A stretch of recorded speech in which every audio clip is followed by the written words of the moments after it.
The codes of practice and Australian standards are examples of what people say are what people should be doing in relation to health and safety on a particular issue.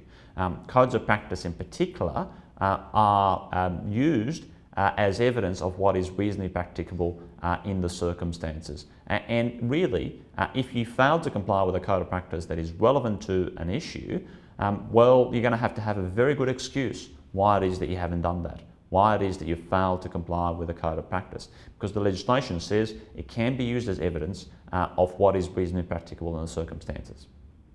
I often get the question, well, how does costs get considered when deciding reasonable practicability? Well, it's one component of reasonable practicability. And reasonable practicability is one of those two words that have been around for a very long time. They've created a lot of angst, but at the end of the day, it's a very simple concept.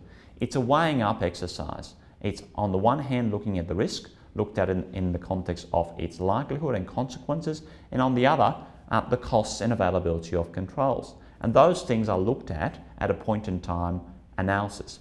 So you look at the risks involved and you look at the extent of the risks, how likely it is, and what are the consequences associated with it. And then you weigh that up against the costs of mitigating that risk. And you've got to look at it in that holistic way. But you also got to look at it in relation to that particular risk and not all other risks that might be accumulated, because you've got to compare apples with apples. That risk compared to the cost of mitigating that risk, not all risks compared to the cost of mitigating one risk. The reason that I say that is because I often get this proposition put to me, but if we do that across all our buildings, we'll go broke. But that's not the calculation. That's not how the courts look at it. The courts look at the particular risk compared to the cost associated with it.